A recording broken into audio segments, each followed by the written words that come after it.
right now. The other day, you introduced legislation entitled the Life at Conception Act. I believe you were designing this to overturn, in effectively Roe versus Wade. Is that right? I think it's probably designed even more philosophically than that. It's designed to begin the discussion over when life begins. And it's not an easy discussion, and we're divided as a country on it, so I don't think we're in any real rush towards any new legislation, to tell you the truth. But what I would say is that it's an important philosophical discussion because all of our rights to do anything we choose to do as individuals sort of stem from an individual right to life. And all of us agreed to that at some point in time. So for the 6-month-old baby that's been born and that is at home in a crib, the state will step in if a mother abuses it or a father does. We all agree we're going to protect the 6-month-old. We pretty much all agree on the 1-day-old. Before that, we have some disagreements. But my intention is to bring it forward, have a healthy, philosophic, and moral discussion over what we should do, what the state should be involved with, when should life be protected.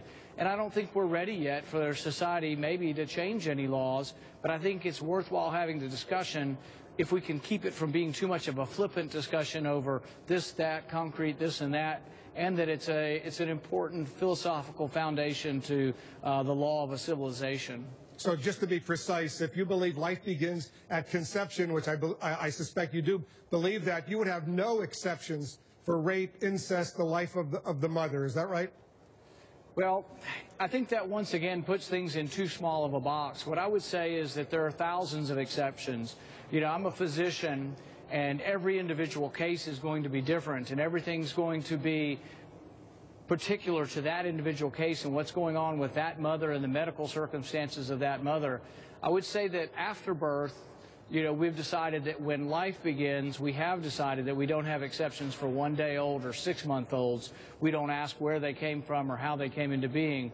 But it is more complicated because the rest of it depends on the definition of when life comes in. So I don't think it's as simple as checking box and saying exceptions or no exceptions.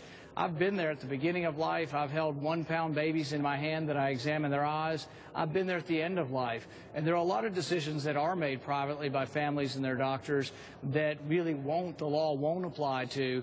But I think it's important that we not be flipping one way or the other and pigeonhole and say, oh, this person doesn't believe in any sort of discussion between family.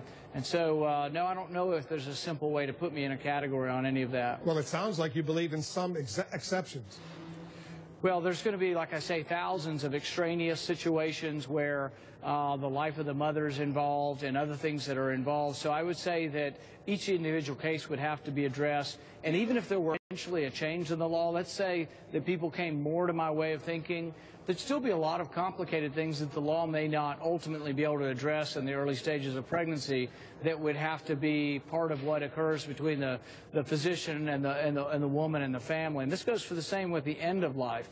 I do think life ought to be protected to the end. I don't believe in, you know, officially euthanizing people, but I also think there is some privacy at the end of life also. And we make difficult decisions all the time on resuscitation, how long to extend medical treatment, and a lot of these are medical decisions. But I think that what I don't believe that I can compromise on is that I think there is something special about life, and that all of the rights that we spend time up here discussing, the right to trial by jury, all of these things stem from a sort of a primordial right to your life and how you use it. One final question, because we're almost out of time. You're going to Iowa in May for a major Republican fundraising event.